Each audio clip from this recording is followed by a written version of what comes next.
Ito mga kayamis, oh. Ayan. Ayan, oh. Wow.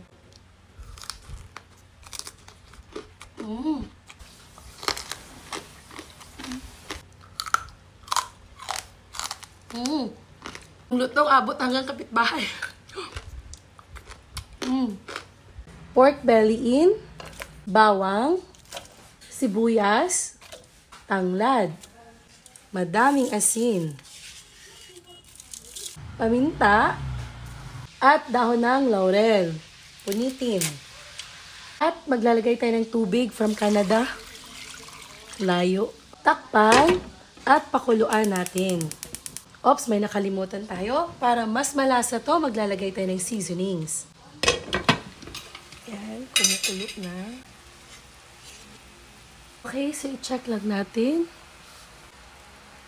Ayan, so malambot na to. Hanguin na natin to. Ayan, so i-drain lang muna natin to. So ito na siya, naayos ko na. Ipopoke lang natin ng tinidor or kahit anong stick na matutulis. Ayan, ang lambot na niya, oh. Ayan. At pagkatapos, pahiran ko siya ng suka.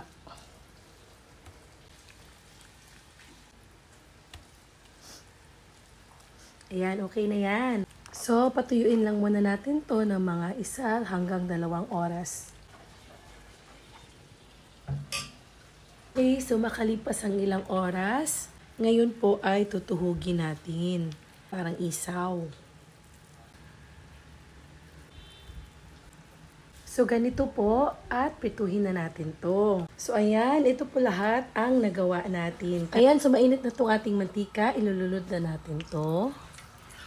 Ayan. Yan munang 2 at takpan natin. Okay, so check natin. Hininaan ko na yung apoy kasi kanina pumutok-putok siya. Ayan, nag-brown na siya. Balik na rin lang natin. Ayan. Yan, pumutok na naman. Takpan ulit. Ayan, so okay na yan. So, hanguin ko lang muna to. Ayan. Ayan, so ito na lahat. Hanguin na natin. Grabe yan. Ayan, oh. Tara na, kainin na natin to. So, ito na siya, mga kayamis. Tikman natin. Thank you, Lord, for this food. Amen. Ayan.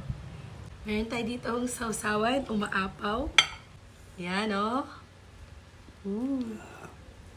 Ayan. Wow.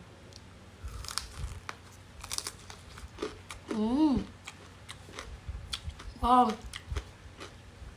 Ang crispy. Malaglag sa lambot.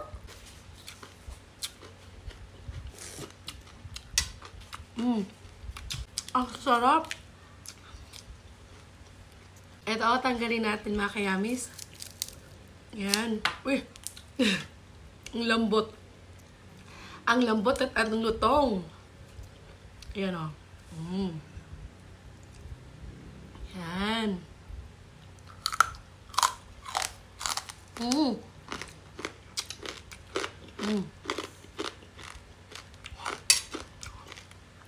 Yung lutong abot hanggang kapitbahay. Napakasarap. Last bite. Maraming sibuyas, oh. Grabe.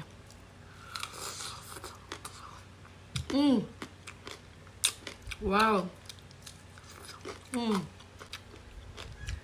So, ayan po mga kayami. Sana'y nagustuhan nyo po itong pork belly tinuhog.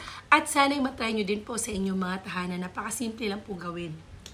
Ito na naman po si Yuri na laging nag-iwan ng kasabihang laging kumain ng tama lang para yummy. Like Yuri. Shh, ate.